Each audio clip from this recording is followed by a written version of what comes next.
오늘은 아브라함 세 번째 시간으로 연약함. 오늘은 아브라함의 연약함을 우리 함께 나눌 거예요. 이 연약함을 나눌 때에 우리의 모습도 발견하고 아브라함도 그랬구나 라면서 은혜가 되고 위로가 되시기를 예수님의 이름으로 축복합니다.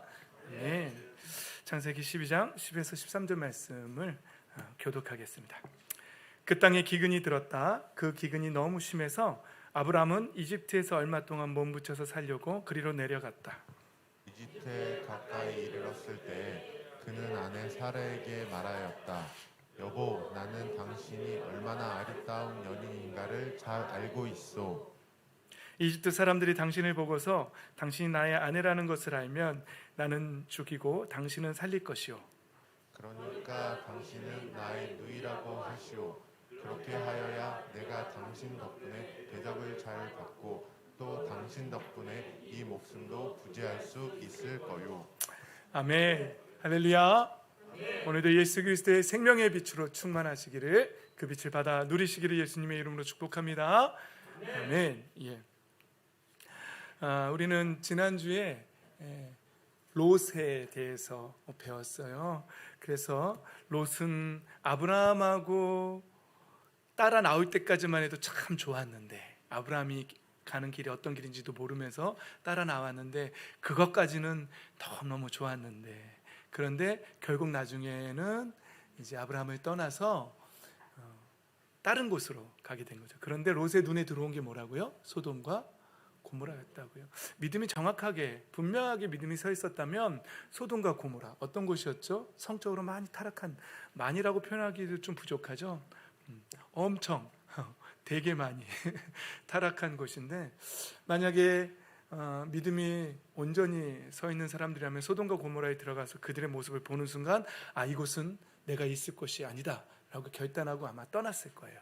그런데 성경은 롯이 여러 성읍을 돌아다니다가 결국은 소돔 가까이 점점 갔고, 그리고 소돔에 정착했다라고, 자리를 잡았다라고 그렇게 성경은 말하고 있는 것이죠. 그래서 제가 우리 어린이 친구들이 이 길이 어떤 길인지도 모르고 부모님의 손을 잡고 교회에 나가서 하나님을 믿고 천국을 소유한다는 것이, 하나님의 자녀가 된다는 것이, 하나님의 자녀가 되는 권세를 얻는다는 것이 뭔지도 모르고 그냥 롯이 아브라함을 따라 나간 것처럼 그렇게 이 자리에 나와 있을 수도 있다는 것이죠. 잘 나왔다. 거기까지는 너무너무 잘했다는 거예요. 그리고 우리 친구들도 친구 따라서 강남에 안 가고 친구 따라서 교회에 와서 그래서 하나님을 만나게 되고 거기까지는 너무너무 잘했다는 거죠.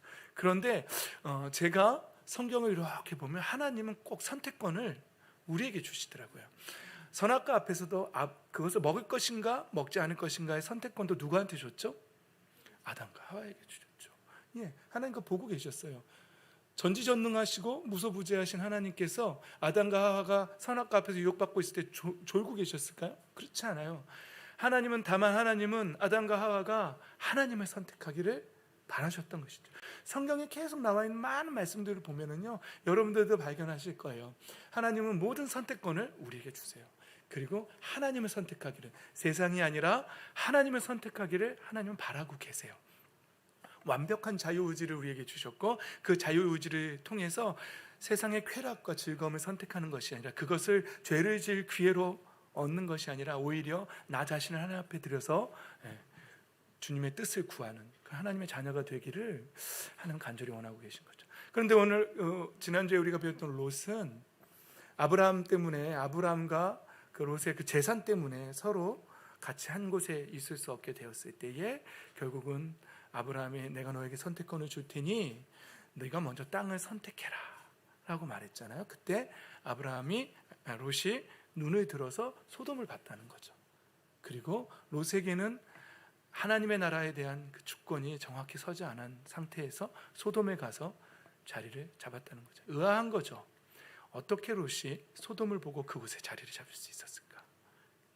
그래서 친구 따라서 교회에 나오고 부모님 따라서 교회에 나오고 거기까지는 너무너무 좋았는데, 어쩌면 여러분들의 인생에서 여러분들이 눈을 들어서 이 세상을 바라보고 이제 소돔과 고모라를 향해서 그쪽으로 가고 점점 가까이 가서 그곳에 정착하는 인생도 목사님의 인생에서 많이 봤어요.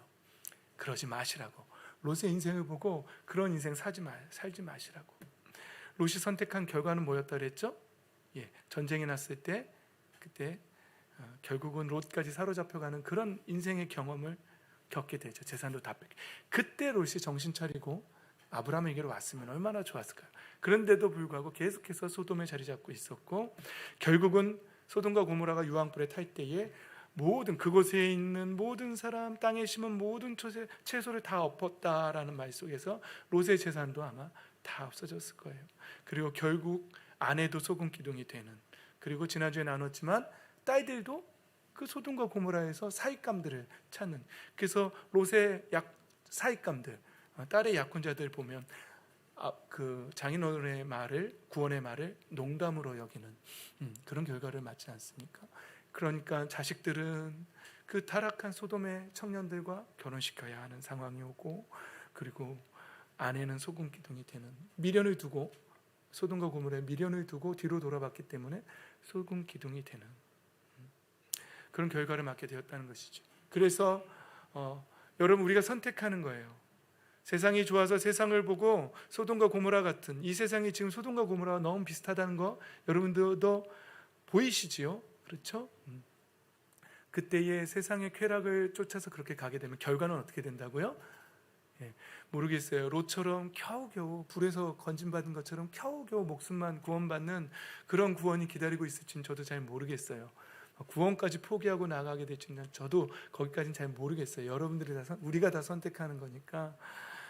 그러나 안타까운 것은 롯과 이름이 비슷한 누가 있죠? 성경에? 롯이 있지요. 이름만 비슷한 게 아니라 롯의 두 딸을 통해서 민족이 형성되는데 그게 모압과 암몬 족속이죠. 롯은 그 우선 모압의 여인입니다. 사사기 말미에 룻이라는 모압 여인이 있는데, 엘리멜렉이라는 사람이 이제 그때도 가나안 땅에 이제 흉년이 드니까 모압으로 갔어요. 거기서 돈 벌어 보겠다. 그런데 거기서 그 사람도 죽고 두 아들도 죽고, 다만 그 부인 나오미와 첫째 며느리 오르바, 둘째 며느리 룻만 남은 거죠. 그래서 이제 나오미가 다 돌아가라 그랬잖아요. 너희들 민족으로 돌아가라고. 그랬을 때에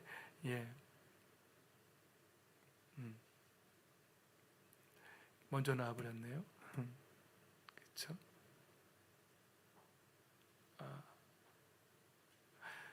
죄송합니다. 제가 PPT를 만들다가 하나를 빼버렸네요. 이거 말씀 전에 룻의 고백이 있거든요. 어머님이 돌아가라 그랬을 때 룻은 뭐라고 말했냐면, 나보고 돌아가라고 말하지 말아달라고. 어머니의 하나님이 나의 하나님이 될 거라고 룻은 그렇게 고백해요. 롯도 아브라함한테 큰아버지 제발 떠나가라고 하지 마세요.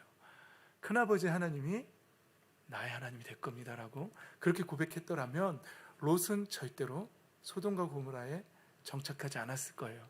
그리고 어쩌면 아브라함과 함께 더 놀라운 롯의 인생이 어떻게 성경에 기록되지 않았으니 제가 뭐라고 말할 수는 없지만, 그렇게 선택했더라면 훨씬 더 좋은 멋진 인생이 되었을 텐데 라고 말했죠. 결국 어머니의 하나님이 나의 하나님이 될 것이라고 고백했던 룻이라는 사람은 누구의 증조할머니가 되었죠?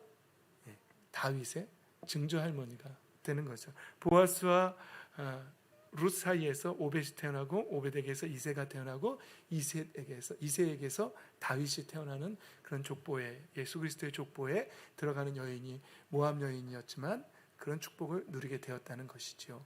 이렇게 차이가 나는 거예요. 큰아버지 아브라함이 떠나가라고, 네가 먼저 선택하라고 했을 때 소돔을 보고 떠나간 롯과, 그리고 어머니 하나님이 나의 하나님이 될 거라고 말했던 모압 여인 룻과의 인생의 결말은 이렇게 차이가 나는 거예요. 바라기는 저와 여러분, 이 자리에 있는 모든 사람들이 세상을 바라보고 소돔과 고모라를 바라보고 떠나가서 그곳에 정착해서 롯과 같은 결말을 맺지 마시기를, 롯처럼 하나님의 놀라운 역사 가운데 쓰임받는 사람이 되시기를 예수님의 이름으로 축복합니다. 아멘. 그렇습니다. 자, 오늘은 믿음의 조상 아브라함의 연약함에 대해서 이제 나갈 거예요. 아브라함에게 하나님이 약속하셨어요. 너로 큰 민족을 이루게 하겠다. 그렇죠? 그리고 복을 주겠다고 약속하셨고, 너를 축복하는 사람에게는 뭐라 그랬죠? 복 주고, 너를 저주하는 사람에게는 내가 저주를 내릴 것이다. 사실 저는 이 말을 과격하게 들으면 너를 공격하면 내가 그 사람 죽여버릴 거야 라고 들리기도 해요. 내가 너의 편이 될 거고 너를 건드리면 가만두지 않을 거야. 난 이렇게도 들려요, 저한테는. 그런데요, 이런 약속을 받고 길을 떠난 아브라함에게도 연약함이 있었다는 것이지요. 저는 성경 속에서 우리는 많은 사람들의 믿음의 조상들의 연약함을 보게 되는데요. 창세기에는 우리 어린 친구들 네 사건과 네 사람만 이해하면 창세기가 끝난다 그랬죠? 그렇죠? 네 사건은 뭐라 그랬죠? 창조 이야기, 타락 이야기, 노아 홍수 이야기, 바벨탑 사건 이야기. 거기가 11장까지고 그렇죠? 그 다음에 네 사람은 누구라 그랬죠? 아브라함, 이삭, 야곱, 요셉. 요셉까지 네 사람이죠. 그런데 이렇게 읽어보면은요, 이 네 족장이나 그 외의 모든 인물들이 처음부터 완전하고 완벽하고 믿음이 되게 좋은 이런 사람들은 아니었다는 사실이죠. 위로가 되시나요? 저는 위로가 돼요. 그리고 그분들이 하나님을 점점 전능하신 하나님을 배워가며 알아가며 믿음이 점점 커지는 거죠. 우리는 창세기에서 아브라함의 연약함을 계속 발견해요. 그리고 마지막에 아브라함은 이삭을 하나님 앞에 드릴 수 있는 믿음의 자리까지 성장하게 돼요. 여러분, 이들뿐만 아니죠. 우리 잘 아는 베드로 같은 우리 베드로 선생님, 제가 좋아하는 베드로 선생님, 극단적이시고 그런데 쓰러질 때도 극단적으로 쓰러지시고, 그런 베드로 선생님을 다시 예수님이 내가 나를 사랑하느냐 하면서 다시 일으켜 세워주시는 이런 모습들을 보면서 저도 베드로를 보면서 얼마나 위로가 되는지 몰라요. 여러분들도 위로가 되시나요? 우리는 성경의 그 인물들이 성장하고 점점 더 완전한 믿음으로 나아가는 모습을 보면서 우리도 지금 그와 같은 과정 속에 있다라고 생각해야 돼요. 믿어야 돼요. 할렐루야. 그럼 우리도 완성되어져 가고 있는 줄 믿습니다. 아멘. 그런데 나뿐만 아니라 이제 옆 사람들을 봐야 돼요. 믿음이 어때요? 마음에 들어요?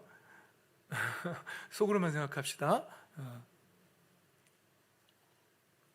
근데 옆에 계신 분들을 볼 때도 이분도, 이 사람도 지금 아브라함처럼, 이삭처럼, 야곱처럼, 요셉처럼. 여러분, 야곱을 생각해 보세요. 사기꾼 아닌가요? 여러분, 요셉을 생각해 보세요. 맨날 지자랑이야. 하나님은 감옥을 보내서 극단적이시죠. 나중에는 자기를 파른 형들까지도 용서하고 내 인생에 하나님의 뜻이 무엇인지를 깨닫게 되는, 여러분들을 살리려고 나를 먼저 보냈다라고 그렇게 고백하는 요셉의 모습이 보이지 않습니까? 그러니까 우리는 서로를 바라볼 때에 지금에 있는 모습으로 서로를 보면 안 돼요. 뭐라고요? 이제 우리를 이루실 하나님의 때와 그날에 우리를 이루어 가실 주님의 완전하심을 우리는 봐야 하는 줄 믿습니다. 아멘. 하나님이 완전하시기 때문에 우리는 서로 볼 때, 여러분들에서 오상선 목사님을 볼 때도 완성된 모습으로 그렇게 보면 어떻게 저러실 수 있지 이렇게 보인다니까요. 그런데 제가 완성되어져 갈 모습을 한번 생각해 보세요. 하나님은 반드시 이루시겠죠? 저를 포기하실까요? 하나님이? 아니, 지금도 굉장히 많이 이루어 가신 거 아세요? 엄청 많이 이루어 가셨어요. 예전에 비해서. 근데 저는 더 기대하고 있어요. 앞으로 저를 더 이루어 가시고 더 완성시켜 주시고 하나님의 형상이 더 회복될 저의 모습. 그러니까 우리는 서로를 바라볼 때에 하나님의 형상이 회복된 모습을 상상해 줘야 돼요. 그걸 봐줘야 돼요. 그리고 기다려줘야 되고 바라보는 거예요. 그렇게 서로를 바라보길 예수님의 이름으로 축복합니다. 아멘. 아멘. 그렇습니다. 자, 이제 보세요. 12장 2절 3절에는 하나님의 약속이에요. 너를 축복하는 사람에게는 내가 복을 베푸고 너를 저주하는 사람에게는 내가 저주를 내릴 것이다, 이렇게 말해요. 근데 12장 12절로 가면은 이 아내 사라한테 뭐라 그러죠? 당신은 정말 이쁜 여자야. 좀 이해는 안 돼요. 그때 당시에 그 환경이나 뭔지 모르겠어요. 아브라함하고 10살 차이 나는데 아브라함이 가나안 땅으로 올 때 75세였거든요. 그럼 사라는 몇 살이죠? 65세거든요. 70에 가까우신 분인데, 야, 진짜 실질적으로 성경에 보면 애굽의 왕 바로가 그 미모 때문에 부인으로 데려가거든요. 그래서 참 신기한 일이죠. 그렇죠? 자, 위에 하나님의 축복과 아래에 아브라함의 그 연약함을 한번 비교해 보십시오. 당신이 나의 아내라는 것을 알면 나는 죽고 당신은 살릴 거예요. 그러면서 목숨 부지를 위해서 지금 뭐라고 하죠? 인간적인 방법을 쓰고 있죠. 근데 실질적으로 사촌 동생이었어요. 그때는 이제 그게 가족 간에 결혼하는 것이 근친이 허용되어 있기 때문에 그랬어요. 그런데 하나님이 만약에 하나님의 약속을 믿는다면 아브라함이 해야 할 말은 뭘까요? 솔직히만 여러분, 죽이려면 죽여라. 나는 하나님이 지켜주시겠다고 약속한 사람이다. 그리고 가야 돼요. 사실은 그게 맞지 않습니까?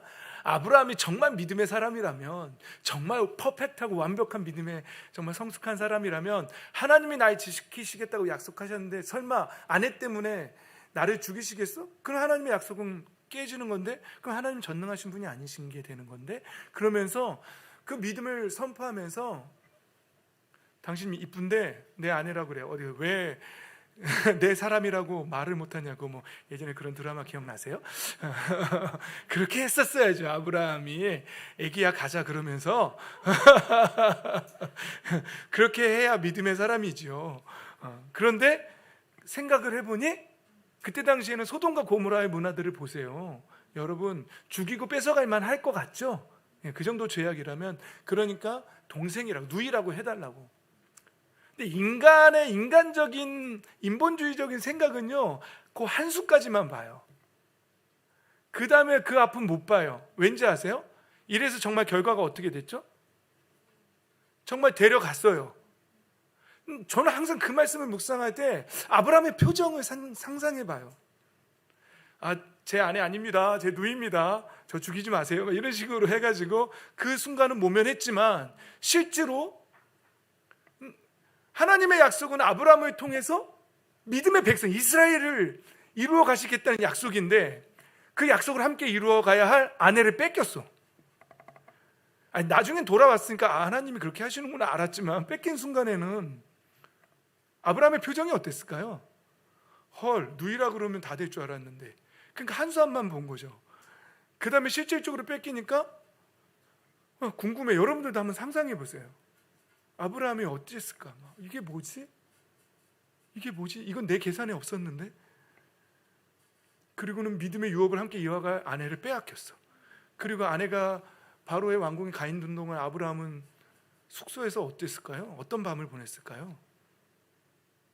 룰루랄라 했을까요? 아싸 난 살았다 이랬을까요? 그 남자로서 아내를 빼앗기고 숙소에서 있을 때 이게 뭐지? 하나님의 약속은 어디에 있지? 내가 지금 뭔 짓을 한 거지? 애굽엔 왜 왔을까? 별의별 생각을 다 하고 있었을 것 같아요.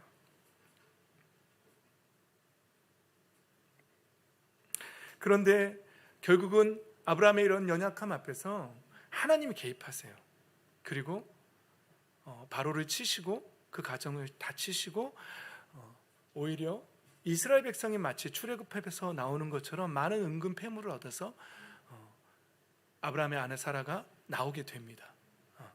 그렇게 하나님의 개입이 없이는 아브라함은 완벽한 인생을 살아갈 수가 없는 것이죠. 결국 하나님의 개입 속에서 다시 되찾고, 바로가 원래는 애굽으로 가면 안 되는 거예요. 아브라함이. 그게 하나님의 뜻은 아니에요. 가나안 땅에 머물러 있어야 하는 것이죠. 그런데 정말 재밌게도 바로 왕이 쫓아내서 애굽에서 나가게 되는 것이죠. 그런데 여기서 끝나는 것이 아니고 20장에 가면은요, 주석을 보면은 바로 왕, 애굽 왕 바로한테 아내를 빼앗겼을 때로부터 한 25년 정도가 흐른 후라고 그렇게 학자들이 계산하더라고요. 25년 후에 또 그래요. 그랄 땅에서 또 누이라고 해요. 그리고 이번에도 그랄 왕 아비멜렉이 사라를 또 데려가요. 이게 또 반복돼요. 여기서 끝나는 게 아니라 또 한 40년 후에 이삭도 리브가를 누이라고 말하고 또 뺏겨요. 뺏기진 않죠. 뺏길 뻔하죠. 근데 이 반복되는 패턴들이 이 집안에 있어요. 너무 재밌죠. 그리고 이렇게 아브라함의 연약함이 여기서 또 끝나는 것이냐? 더 그렇지 않아요. 창세기에 보면 아브라함과 사라의 연약함이 또 나오는데요. 하나님은 아브라함을 통해서 사라를 통해서 민족을 이루겠다고 하시는데 사라와 아브라함은 가나안 땅에 들어온 지 몇 년이라고요?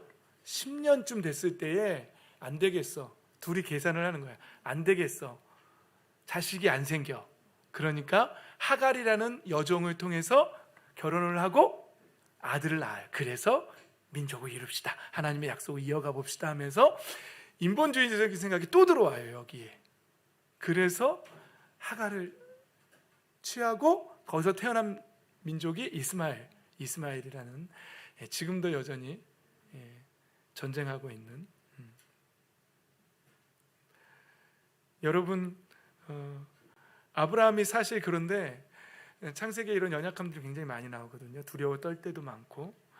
그런데 아브라함이 그렇게 인간적인 방법을 쓸 수밖에 없는 현실들이 사실은 있어요. 애굽에 내려갔을 때도 성경은 뭐라고 말하냐면 기근이 어떻다고요? 너무 심했다라고. 여러분 생각해 보세요. 하나님의 약속을 받고 가나안 땅으로 왔는데 그래서 땅도 없이 돌아다니는 거예요. 약속 믿고 왔는데. 그런데 기근까지 생긴 거예요. 결국은 애굽까지 살아보겠다고 가는 거죠. 그런데 가서는 안 되는 거였죠. 근데 아브라함의 현실 앞에는 그 기근이라는 현실이 놓여 있는 것이죠. 여러분 아브라함과 사라의 인생을 한번 생각해 보십시오. 제가 지금 창세기 12장부터 25장까지의 내용을 여러분들한테 요약해서 해주려니까 저는 이럴 때가 제일 힘들어요. 어디 부분을 생략하고 어디 부분을 말해줘야 될지는 모르겠어요. 여러분 아브라함은 하나님께 네가 보는 땅 밟는 땅 다 주겠다고 약속을 받았어요. 그런데 정작 아브라함은 어디까지 얻은 줄 아세요? 햇사람의 땅, 거기 막벨라 굴이라는 것, 굴과 그 나무들, 고기 조금 얻어요. 이렇게 생각하면 돼요. 하나님이 대한민국을 너에게 줄게 그래놓고서 이제 인생 마지막에 작은 방 하나짜리 오피스텔 하나를 얻었다고 생각해 보세요, 여러분. 그게 아브라함이 갖고 있는 현실이에요. 이게 감이 오세요? 여러분들 이해를 도우려고 했는데 더 감이 안 오시는 것 같아요. 아브라함은 땅을 받을 거라고 약속을 받았지만 실질적으로 평생에 얻은 땅이라고는 막벨라 굴 하나였고요. 그리고 별과 같이 모래와 같이 많은 자손을 약속받았지만 아브라함이 어디까지 본 줄 아세요? 이삭 보고 에서와 야곱까지만 봤어요. 그리고 그 안에서 별을 봐야 되는 거예요. 별과 같이 많은 자신의 후손들을 봐야 하는 것이죠. 여러분 우리 솔직히 얘기합시다. 우리가 아브라함의 입장이었다면 애굽 안 갈까요? 하갈 안 쓸까요? 여러분 인간적인 방법 안 쓸까요? 전 그래서 아브라함과 사라가 그렇게 했던 것에 대해서 비난할 수가 없어요. 왜냐하면 저 자신의 연약함을 알기 때문에 그들을 비난할 수가 없는 거죠. 그런데 창세기 12장에서 25장까지 우리가 받는 은혜가 뭐냐면요, 이거예요. 반복되는 약속들이에요. 반복되는 약속들. 여러분 아브라함 앞에 하나님은 한 번 약속하신 게 떠나올 때도 약속하셨지만 그 다음에 롯이 아브라함을 먼저 좋은 기름진 물이 흐르는 땅을 찾아서 떠나갔을 때도 아브라함이 좀 마음이 낙심했을까요? 좋은 거는 조카한테 다 줘야 되니까. 그때 하나님이 나타나셔서 너 있는 곳에서 눈을 크게 뜨고 북쪽과 남쪽 동쪽과 서쪽을 보아라. 이 모든 땅을 너와 내 자손에게 주겠다라고 다시 한번 재확인 시켜주는 거예요. 그리고 또 15장으로 가면은요, 아브라함이 이제 롯을 구출해 갖고 와서 그 메소포타미아 지역, 소돔의 북쪽 지역에 있는 왕들을 다 아브라함이 물리치고서 롯을 구출해 오죠. 그 다음에 혼자 있는데 이제 아브라함이 두려워했나 봐요. 하나님이 갑자기 15장에 두려워하고 있는 아브라함한테 나타나서 두려워하지 말라고 말씀하세요. 그리고는 나는 너의 뭐라고요? 방패라고 말씀하세요. 내가 받을 보상이 매우 크다라고 이렇게 말하는 거죠. 그러면서 아브라함이 이제 하나님 앞에 따지는 거죠. 뭘 주시렵니까? 라고 이렇게 말하니까 자식 줄 거야 라고 계속 말씀하십니다. 이때 15장에서 너의 몸에서 태어난 아들이 너의 상속자가 될 것이고 하늘을 쳐다보아라, 셀 수 없 별을 세어보아라, 저 별처럼 많아질 것이다 하면서 우리가 잘 알고 있는 짐승 쪼개진 사이로 횃불이 지나가는 그 횃불 언약이 이때 다시 한번 맺어지는 거예요. 그러니까 아브라함의 인생에서는 계속해서 하나님의 언약이, 처음에 떠날 때도 하나님의 언약을 주어졌고, 롯이 떠나간 다음에도 하나님의 언약이 또 주어졌고, 롯을 구출해 온 다음에도 하나님의 언약이 또 재확인됐고 반복되었고, 또 17장으로 가면은요, 또 하나님이 오셔서 이제 이때는 하갈 사건 이후인데요, 주님께서 또 전능한 하나님이다, 나에게 순종하면 흠없이 살아라 하면서 다시 언약을 세우고 너를 번성하게 하겠다라고 하나님이 또 언약을 또 반복하세요. 그리고 최종적으로 22장에 가면 이삭을 바치는 그 사건 앞에서도 또 천사를 통해서 16절에 보면 주님의 말씀이다, 내가 친히 맹세한다, 내가 이렇게 너의 아들까지 너의 외아들까지 아끼지 않았으니 내가 반드시 너에게 큰 복을 주며 너의 자손이 크게 불어나서 하늘의 별처럼 바닷가의 모래처럼 많아지게 하겠다, 너의 자손은 원수의 성을 차지할 것이다 라는 언약이 다시 한번 또 반복되는 거죠. 여러분, 제가 이 말씀 속에서 찾는 것은요, 연약한 아브라함의 반복되는 실수 속에서 그 아브라함을 이끌고 가시면서 계속해서 언약을 재확인시켜 주시는 하나님의 모습이에요. 그럼 뭐가 느껴지세요? 여러분, 저는 이 말씀 속에서 저의 삶을 돌아보는 거예요. 하나님을 믿기로 결단하고 걸어가는 속에서 저는 얼마나 많은 연약함 때문에 쓰러졌는지 몰라요. 여러분이 아시는 것도 많지만 여러분들이 모이신 것도 굉장히 많아요. 차마 말로 표현할 수도 없는 그런 연약함 굉장히 많아요. 그런데 제가 쓰러질 때마다 하나님은 여전히 다시 찾아오셔서 저에게 상선아 다시 일어나라, 내가 너와 할 일이 있다 그러면서 저를 위로하시면서 다시 믿음으로 세워주시는 하나님을 발견하는 거죠. 여러분들의 인생은 어떠세요? 여러분도 완벽하세요? 아니잖아요. 우리 모두는 연약합니다. 그리고 삶 속에서 오늘도 또 쓰러지고 연약함이 계속 드러나요.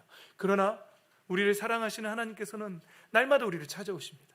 또 찾아오시고, 우리가 못 느낄 뿐이지, 하나님이 멀리 계시다고 생각할 뿐이지, 하나님은 언제나 우리를 사랑하십니다. 그러나 날마다 우리를 붙잡으시고 또 우리와 언약을 반복하시는 거예요. 예수 그리스도께서 세우신 그 새 언약, 예수 그리스도의 보혈로 하나님의 자녀로 우리를 다시 회복해 주시고, 그리고 두려워하지 마라, 내 아버지 집에 거할 것이 많다라고 약속해 주셨던 그 예수님의 말씀, 그 기록된 말씀의 그 언약들을 날마다 재확인시켜 주시는 하나님의 모습을 여러분들도 늘 만나고 계십니까? 할렐루야. 우리 하나님 이런 하나님이십니다. 우리는 연약하고요, 우리는 강한 사람 없어요. 그러니까 우리 서로에게 쓰러졌다고 해서 정죄할 필요 없어요. 정죄할 것도 없어요. 우리는 목사로부터 어린아이까지 우리는 모두가 다 연약해요. 그러나 우리의 삶에 누구를 만나야 되냐면 계속해서 반복해서 언약하시는 우리 하나님 아버지를 만나면 돼요. 할렐루야. 우리 하나님 우리를 사랑하시고 다시 일어나 걸으라고 또 우리의 등을 밀어주시고, 내가 너와 함께하고 싶다, 너 아니면 안 된다. 우리 여러분 주중에 저는 그런 묵상했거든요. 그게 생각이 나더라고요. 어떤 사람들이 질문이 이 세상에 같은 사람이 없다면서요. 그 수많은, 지금 인구가 몇 명이에요? 70억이에요? 80억이에요? 지문이 같은 사람이 없대요. 이 안에서도 하나님의 진리가 있는 것 같아요. 우리의 영, 지문도 같은 사람이 없는데 우리의 영과 똑같은 동일한 복제 인간이 이 세상에 있을까요? 없어요. 우리 하나님 한 사람 한 사람을 그렇게 보세요. 너 아니면 안 된다라고 말씀하세요. 그래서 너가 일어나고, 너가 그 자리에서 일어나서 네가 걸어가라고, 난 너와 함께 할 거라고. 각 사람 한 사람. 인간 아버지는 그게 불가능한데요. 첫째, 둘째, 셋째 중에 누구를 더 사랑할까? 이게 불가능한데요. 하나님 아버지는 그렇게 가능하시대요. 이 세상에 저 하나밖에 없는 것처럼 저를 사랑하시고, 또 우리 집사님이 하나밖에 없는 것처럼 사랑하시고 우리 목녀님 하나밖에 없는 것처럼 사랑하시고 이게 하나님은 그게 가능하신 하나님이시니까 그렇게 사랑하신다는 것이죠. 이제 말씀을 마무리하려고 합니다. 제가 여러분들과 오늘 나누고 싶은 말씀 이거 하나예요. 반복되는 우리의 연약함, 그러나 반복해서 언약을 재확인시켜 주시는 우리의 하나님 아버지, 그 하나님 아버지를 바라보며 어리석게도 원수마귀는 우리를 정죄합니다. 제가 쓰러졌을 때의 모습을 생각해 보면은요, 하나 쓰러졌을 때에 저는 이상하게 제 성향은 자포자기할 때가 너무 많아요. 영적으로 하나 쓰러지면 뭐 예를 들면 이제 우리 사모님이랑 저랑 말다툼을 한번 하잖아요. 그러면은 속이 확 뒤집어지잖아요. 저도 인간인지라. 그러고 나면은요, 영적인 다른 것들도 다 무너져 내려버리더라고요. 그냥 그 한 번에. 그게 뭐라고? 그러면은 몰라, 나도 기도도 안 할 거야, 말씀도 안 읽을 거야, 몰라. 그리고 저는 자버립니다. 몰라, 나도 자버릴 거야. 그런데 조금 있으면 하나님이 제 마음에 또 감동을 주세요. 감동을 주시고 다시 일어나라고 말씀하시는 것 같아요. 제 마음에 감동이 그렇게 와요. 제 의지가 아니라 하나님께서 다시 이렇게 세워주시는 것이죠.